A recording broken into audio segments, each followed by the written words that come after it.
ಅಶ್ವವೇಗ ನ್ಯೂಸ್ಗೆ ಸ್ವಾಗತ. ನಾನು ಅಕ್ಷತಾ. ಇಂದು ಸದನದಲ್ಲಿ ಏನೇನಾಯಿತು ನೋಡ್ತಾ ಹೋಗೋಣ. ಕೆರೆಗೋಡು ಧ್ವಜ ಪ್ರಕರಣ ಸಂಸದ ಡಿಕೆ ಸುರೇಶ್ ನೀಡಿದ ಪ್ರತ್ಯೇಕ ರಾಷ್ಟ್ರ ಹೇಳಿಕೆ ಬಳಿಕ ಇದೀಗ ವಿಪಕ್ಷ ಬಿಜೆಪಿ ಕಾನೂನು ಸುವ್ಯವಸ್ಥೆ ವಿಚಾರ ಇಟ್ಕೊಂಡು ಆಡಳಿತ ಪಕ್ಷ ಕಾಂಗ್ರೆಸ್ ವಿರುದ್ಧ ಮುಗಿಬಿದ್ದಿದೆ.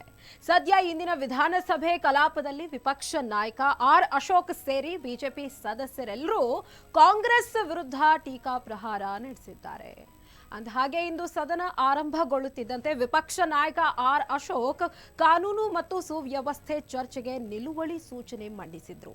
ಆದರೆ ಸದನದಲ್ಲೇ ಹಾಜರಿದ್ದ ಗೃಹ ಸಚಿವ ಪರಮೇಶ್ವರ್ ಕಾನೂನು ಮತ್ತು ಸುವ್ಯವಸ್ಥೆ ವಿಷಯದಲ್ಲಿ ನಿಲುವಳಿ ಸೂಚನೆ ಮಂಡಿಸಲು ಸಾಧ್ಯವಿಲ್ಲ ಅಂತ ತಿರುಗೇಟು ನೀಡಿದ್ರು.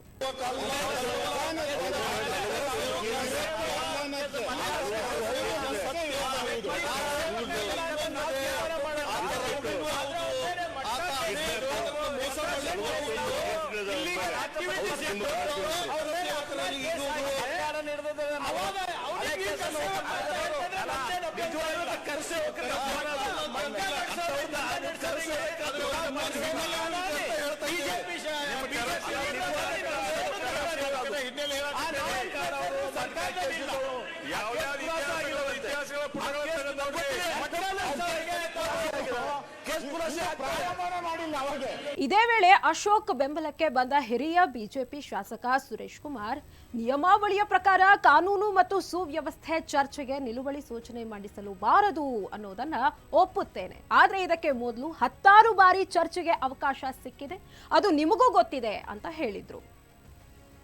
ಆಗ ಸಚಿವ ಪರಮೇಶ್ವರ್ ಈ ವಿಷಯವನ್ನ ಸ್ಪೀಕರ್ ಒಪ್ಪಿಗೆ ಮೇರೆಗೆ ಚರ್ಚೆಗೆ ತೆಗೆದುಕೊಳ್ಳಬಹುದು, ನಿಯಮ ಏನು ಹೇಳುತ್ತದೆ ಅದಷ್ಟೇ ನಾನು ಹೇಳಿದ್ದು ಅಂತ ತಿಳಿಸಿದ್ರು. ಇದಾದ ಬಳಿಕ ಮಧ್ಯ ಪ್ರವೇಶ ಮಾಡಿದ ಸ್ಪೀಕರ್ ಯುಟಿ ಖಾದರ್ ಈ ವಿಷಯವಾಗಿ ಚರ್ಚೆಗೆ ಅವಕಾಶ ಮಾಡಿಕೊಡೋದಾಗಿ ಹೇಳಿ ಬಿಜೆಪಿ ಹಾಗೂ ಕಾಂಗ್ರೆಸ್ ನಾಯಕರ ನಡುವಿನ ಮಾತಿನ ಜಟಾಪಟಿಗೆ ತೆರೆ ಎಳೆದ್ರು. ನಾವಿದ್ದಾಗ ಬಾಲ ಮುಚ್ಚಿಕೊಂಡಿದ್ದ ಭಯೋತ್ಪಾದಕರು, ಕಾನೂನು ಸುವ್ಯವಸ್ಥೆ ಹದಗೆಟ್ಟಿದೆ ಅನ್ನೋ ವಿಚಾರವನ್ನೇ ಮುಂದಿಟ್ಕೊಂಡು ವಿಧಾನಸಭೆ ಅಧಿವೇಶನದಲ್ಲಿ ಕಾಂಗ್ರೆಸ್ ಸರ್ಕಾರವನ್ನ ಇಕ್ಕಟ್ಟಿಗೆ ಸಿಲುಕಿಸಲು ಬಿಜೆಪಿ ಮುಂದಾಗಿದೆ. ಇದು ವಿಧಾನಸಭೆ ಕಲಾಪ ಆರಂಭಗೊಂಡ ವೇಳೆ ವಿಪಕ್ಷ ನಾಯಕ ಆರ್ ಅಶೋಕ್ ಕಾನೂನು ಸುವ್ಯವಸ್ಥೆ ವಿಚಾರವಾಗಿ ಮಾತಿಗಿಳಿದ್ರು.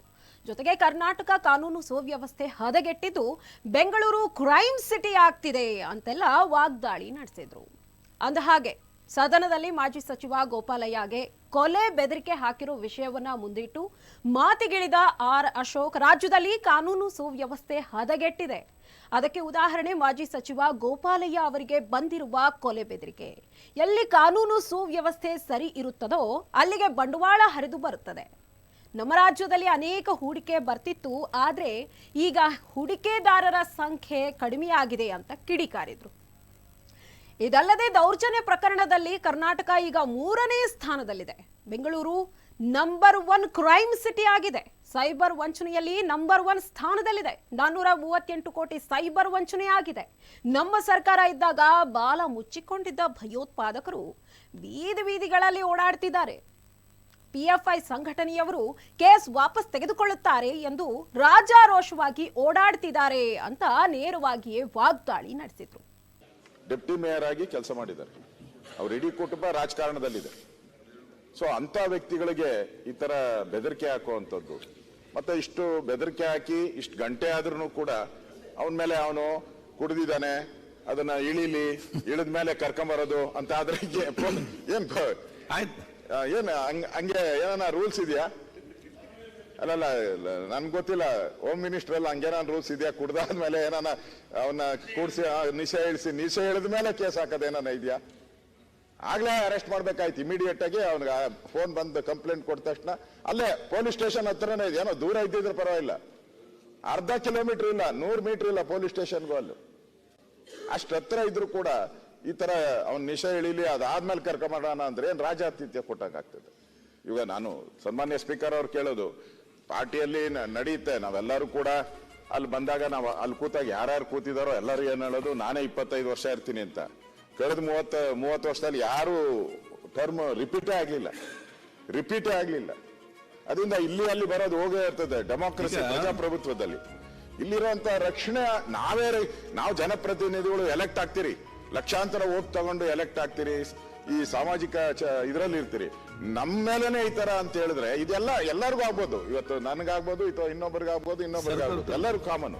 ಅದರಿಂದ ಇಮಿಡಿಯೇಟ್ ಆಗಿ ಆಕ್ಷನ್ ಆಗಬೇಕು. ಗೋಪಾಲಯ್ಯನವ್ರು ಏನ್ ಹೇಳಿದಾರೆ ಆ ರೀತಿ ಅವ್ರಿಗೆ ಗಡಿಪಾರು ಮಾಡುವಂತ ಒಂದು ಕೆಲಸ ಆದ್ರೆ ಒಂದು ಮಾಡಲ್ ನೆಕ್ಸ್ಟ್ ಯಾರೇ ಇದಾದ್ರೂ ಕೂಡ ಯಾವುದೇ ಪಾರ್ಟಿಯವರಾದ್ರೂ ಕೂಡ ಇದೇ ಮಾಡಲ್ ಅನ್ನ ಮಾಡುವಂತದಕ್ಕೆ ಒಂದು ಅವಕಾಶ ಆಗ್ತೈತೆ. ಸರ್ಕಾರ ಕೂಡಲೇ ಅದ್ರ ಬಗ್ಗೆ ಸ್ಪಷ್ಟೀಕರಣ ಕೊಡಬೇಕು. ಇನ್ನು ಹಿಂದೆಲ್ಲ ಜನ್ಮದಿನ ಕಾರ್ಯಕ್ರಮಕ್ಕೆ ಕಟೌಟ್ ಫ್ಲೆಕ್ಸ್ ಹಾಕ್ತಿದ್ರು, ಈಗ ಕೋಲಾರದಲ್ಲಿ ರಾಜಾರೋಷವಾಗಿ ತಲ್ವಾರ್ ಹಾಕಿದ್ದಾರೆ. ಕಾಂಗ್ರೆಸ್ ಸರ್ಕಾರ ಬಂದ ಮೇಲೆ ಅಪರಾಧ ಚಟುವಟಿಕೆಗಳು ಹೆಚ್ಚಾಗಿವೆ. ಬಳ್ಳಾರಿಯಲ್ಲಿ ಮೊಹಮ್ಮದ್ ಸುಲೇಮಾನ್ ಎಂಬ ಕಿಂಗ್ ಪಿನ್ ಇದ್ದಾನೆ.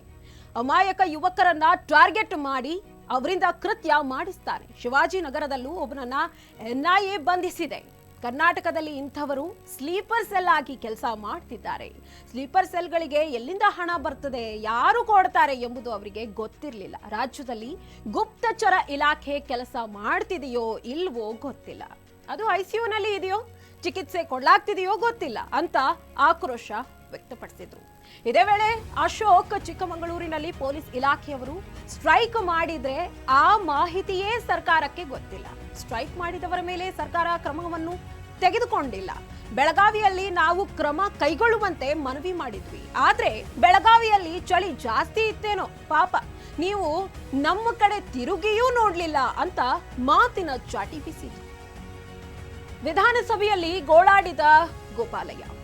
ತಮಗೆ ಬಂದಿರೋ ಕೊಲೆ ಬೆದರಿಕೆ ವಿಷಯದಲ್ಲಿ ಮಾಜಿ ಸಚಿವ ಗೋಪಾಲಯ್ಯ ವಿಧಾನಸಭೆಯಲ್ಲಿ ಗೋಳಾಟ ನಡೆಸಿದ್ರು. ಬೆಳಿಗ್ಗೆ ಕಲಾಪ ಆರಂಭಗೊಳ್ಳುತ್ತಿದ್ದಂತೆ ಸದನದಲ್ಲಿ ಎದ್ದು ನಿಂತ ಗೋಪಾಲಯ್ಯ ಪದ್ಮರಾಜ್ ಅನ್ನೋ ಮಾಜಿ ಕಾರ್ಪೊರೇಟರ್ ಹಣಕ್ಕೆ ಒತ್ತಾಯಿಸಿ ನನಗೆ ಕರೆ ಮಾಡ್ತಾನೆ, ಅಷ್ಟೇ ಅಲ್ಲದೆ ಅವಾಚ್ಯ ಶಬ್ದಗಳಿಂದ ನಿಂದಿಸ್ತಾನೆ, ಕೊಲೆ ಬೆದರಿಕೆ ಹಾಕ್ತಾನೆ, ಜೊತೆಗೆ ರಾತ್ರಿ ಹೊತ್ತು ಕುಡಿದು ಮದ ಏರಿ ನನಗೊಬ್ಬನಿಗಲ್ಲ ಮಾಜಿ ಸಚಿವರಿಗೆ ಶಾಸಕರಿಗೆ ಕೊಲೆ ಬೆದರಿಕೆ ಹಾಕ್ತಾನೆ ಅಂತ ತಮ್ಮ ಅಳಲು ತೋಡಿಕೊಂಡ್ರು. ಅಲ್ಲದೆ ಆ ಪದ್ಮರಾಜು ತನ್ನ ಹುಡುಗರನ್ನ ಬಿಟ್ಟು ನನ್ನ ಹಾಗೂ ನನ್ನ ಕುಟುಂಬದವರಿಗೆ ಏನಾದ್ರೂ ಮಾಡಿಸ್ತಾನೆ, ಹಾಗಾಗಿ ನನಗೆ ರಕ್ಷಣೆ ಕೊಡಿ ಅಂತ ಸ್ಪೀಕರ್ ಖಾದರ್ರನ್ನ ಬೇಡಿಕೊಂಡ್ರು.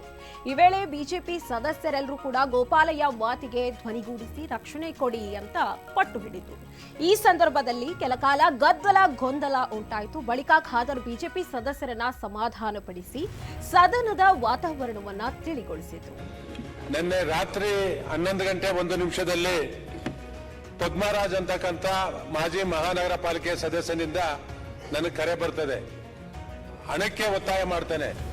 ನಾನು ಹೇಳ್ತೀನಿ, ನೀನೇ ನನ್ನ ದೊಡ್ಡಪ್ಪನ ಮಗನ ಚಿಕ್ಕಪ್ಪನ ಮಗನ ಕೊಡೋದಕ್ಕೆ ಅಂತಕ್ಕಂಥದ್ದು. ಇದನ್ನ ಬಹುಶಃ ಈ ಸಭೆಯಲ್ಲಿ ಅವ್ನು ಮಾತಾಡಿರ್ತಕ್ಕಂಥ ಶಬ್ದಗಳನ್ನ ನನ್ನ ಬಾಯಲ್ಲಿ ಯಾರೂ ಕೇಳಿರೋದಕ್ಕೆ ಸಾಧ್ಯ ಇಲ್ಲ.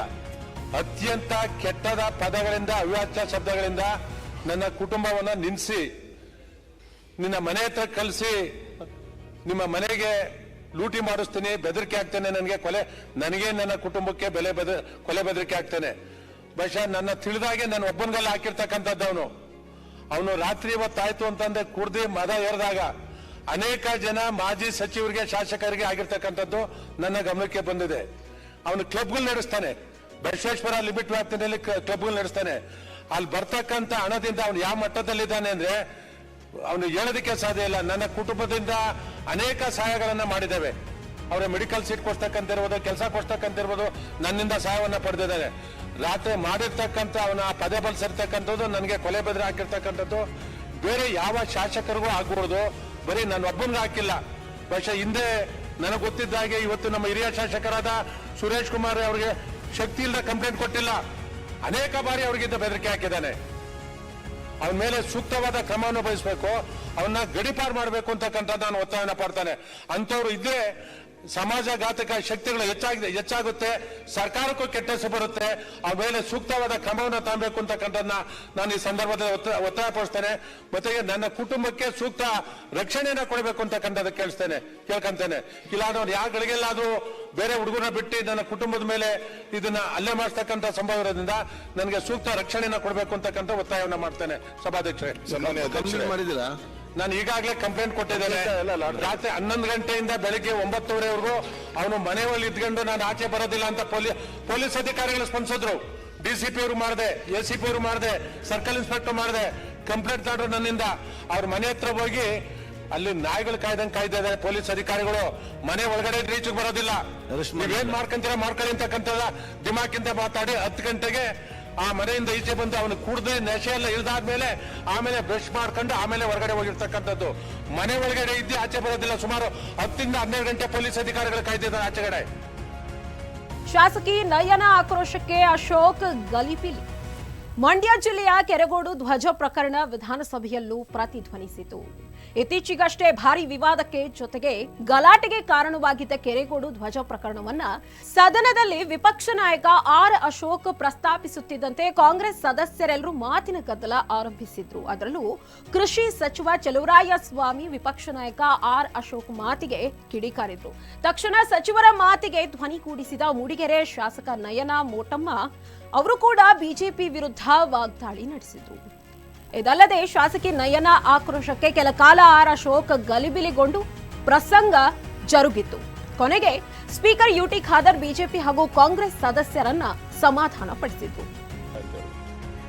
ನಾನು ಕೇಳುವಂಥದ್ದು, ಈ ಅಯೋಧ್ಯೆ ಉದ್ಘಾಟನೆ ಸಂದರ್ಭದಲ್ಲಿ ಆ ಟೈಮೇ ನೋಡಿಕೊಂಡು 31 ವರ್ಷದ ಹಿಂದಿನ ಕೇಸ್ನ ಮಾಡೋ ಅವಶ್ಯ ದೊಡ್ಡ ಏನೋ ಮರ್ಡರ್ ಕೇಸ್ ಆಗಿದ್ರೆ ಮಾಡಿ, ನಾನು ಬೇಡ ಅಂತ ಹೇಳಲ್ಲ. ಏನೋ ಮರ್ಡರ್ ಮಾಡಿಬಿಟ್ಟಿದ್ದಾನೆ, ಕೊಲೆ ಮಾಡಿದ್ದಾನೆ, ಹಿಡಿದು ಬಿಡ್ಬೇಕು, ಈಗ ಗೋಪಾಲಯಿಂದ ಆಯ್ತಲ್ಲ, ಹಾಗೇನೋ ಇದ್ರೆ ಮಾಡಿ, ನಮ್ದೇನಲ್ಲ.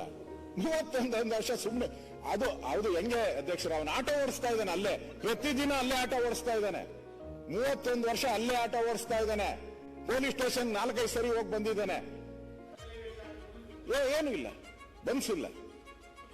ಏಕಾಏಕಿ ಈ ರಾಮ ಮಂದಿರ ಉದ್ಘಾಟನೆ ಸಂದರ್ಭನೇ ನೋಡಿ ಮಾಡಿರುವಂತದ್ದು. ಇದು ಇಂಟೆನ್ಷನಲ್. ಇದನ್ನ ನಾನು ಖಂಡಿಸ್ತಾ ಇದ್ದೀನಿ.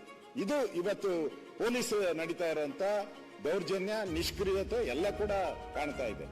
ಇನ್ನು ಬಹಳ ಪ್ರಮುಖವಾಗಿ ಇವತ್ತು ನಮ್ಮ ಕೆರೆಗೋಡು, ಮಂಡ್ಯದ ಕೆರೆಗೋಡು, ಅಲ್ಲಿ ನಾನು ಹೋಗಿದ್ದೆ, ಅಲ್ಲಿ ಭೇಟಿ ಮಾಡಿದ್ದೆ. ಹನುಮ ದೇವಸ್ಥಾನ ಇದೆ. ಹನುಮ ದೇವಸ್ಥಾನದ ಎದುರುಗಡೆ 30 ಅಡಿ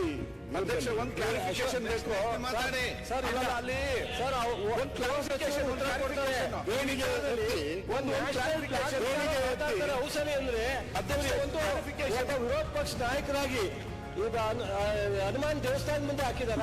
ಪಂಚಾಯತಿ ಹತ್ರ ಪಂಚಾಯತಿಯವರು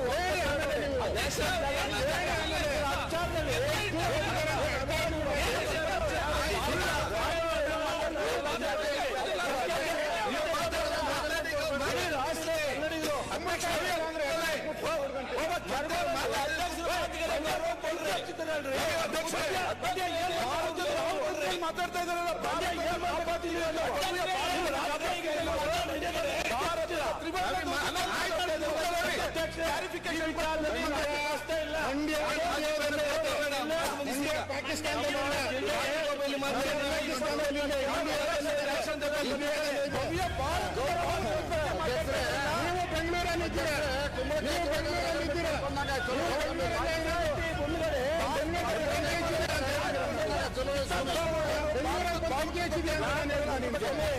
ಪಂಚಾಯತಿ ಒಂದು ನಿಮಿಷ ಮಾತಾಡಕ್ಕೆ ಬಿಡಿ ಅಧ್ಯಕ್ಷರೇ. ಏನು ನಾನೇನು ಅಷ್ಟೇ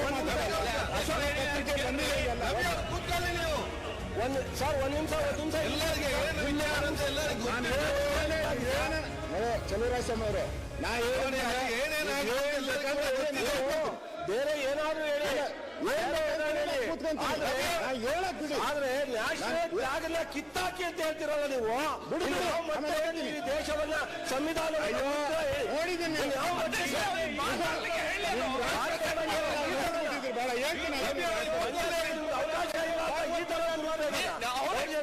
ಆಮೇಲೆ ಕೊಡ್ಲಿ ಅವರು. ರವಿ ಅಧ್ಯಕ್ಷ, ಮಾನ್ಯ ವಿರೋಧ ಪಕ್ಷದ ನಾಯಕರು ಕ್ಲಾರಿಫೈ ಕೂತ್ಕೊಳ್ಳಿ. ಕೈ ಅಂತ ನಿಮ್ ಕೂತ್ಕೊಳ್ಳಿ. ಆಯ್ತು ಕೂತ್ಕೊಳ್ಳಿ. ಆಯ್ತಮ್ಮ, ಆಯ್ತು, ಎಲ್ಲ ಗೊತ್ತಿದೆಲ್ಲ. ಭಾರತದ ಆಯ್ತು ಕೂತ್ಕೊಳ್ಳಿ.